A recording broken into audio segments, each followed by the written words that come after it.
Hi folks, it's Gerry from Work Group here on how to change a set of kitchen taps. So yesterday, nipped into my mum and dad's, and an hour later my dad's given me a call. He's got water coming out from one of the braided pipes under the sink. Hang on, here we go, these chaps here on the hot. So the giveaway for him there was that there was steam pouring out from under the cupboard. Luckily he caught it before it became anything major. Now, when mum was alive, bless her, she really wanted these taps that she bought from eBay for about 12 quid because the ends on it changed colour, and I told her they were a load of rubbish. So anyway, what we did do is we preempted any future work by installing what are called isolation valves, which are these. So my dad was able to isolate the hot water nice and securely. Now this is going to make this process a lot more expedited, a lot faster, a lot easier. Now there are some tools you're going to need. A screwdriver, that's one. Possible to take the kitchen door off if you don't want to be pressing against it, but some of them do clip off, so you might have a quick release door. And also to operate the isolation valves. Now, if you do not have isolation valves in place, you will have to cut the pipes out. I suggest using something like a pipe slicer. You get a nice clean cut all the way around. Purchase a couple of isolation valves, and then a couple of adjustable spanners to make sure that you can tighten the nuts up. So when you tighten the nut up on a nut and olive onto an isolation, you want to rotate it so it's finger tight, and then 1.5 rotations should be absolutely perfect.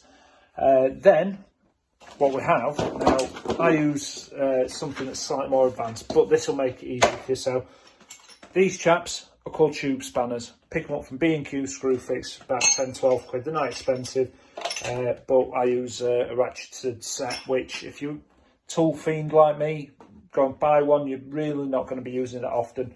I've spent the money on it because it makes sense. And then your taps.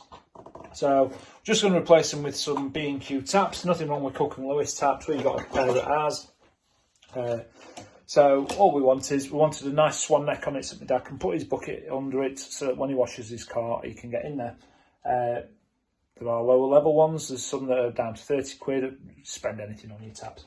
So what we are going to do is I'm going to clip this in.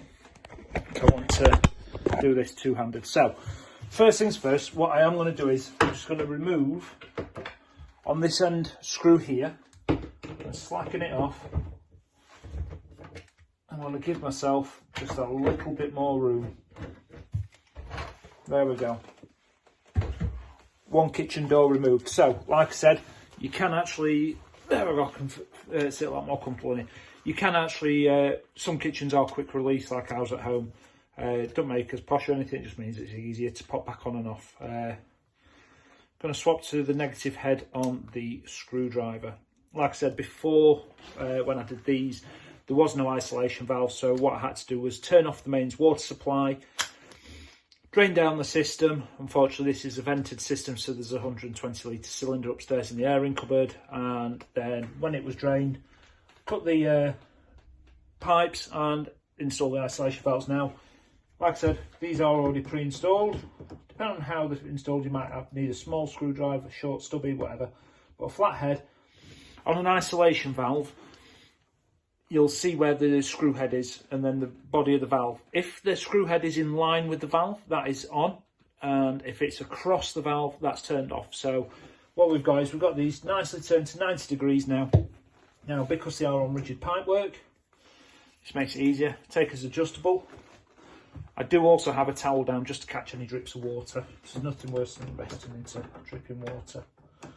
There we go, and we can go up. Right, there we go.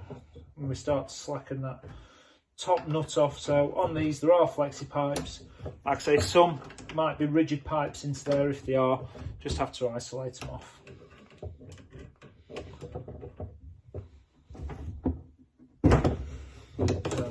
So take these off. Now usually we would use a gland, like a radiator tail, to just put a nice flat edge on this, but unfortunately not got any on board, and the ones that are in down at Screwfix, they're not, well, I'm not buying a set of radiator valves just for this. I will pop back. Dad, don't worry about it. I'll get these sorted for you. So on this the actual nut on the original tap. Oh, look at that. So that's the problem there. That's actually sheared off, look. So it wasn't a split pipe, that had actually come off. So that could have, if it was under pressure on a combi, for example, blown off, been spraying everywhere. Like I say, luckily it's a vented system, it didn't. So what we're going to do, now some of these tube spanners are about 1.5 inches, 1.25 inches.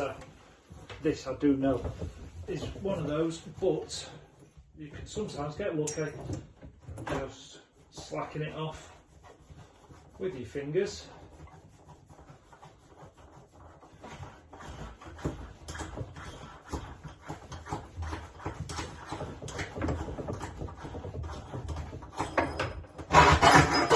There we go. We have one tap taken out. Like I say, that's on that one of those nuts. So the tube spanner, you would need to make sure what you purchase is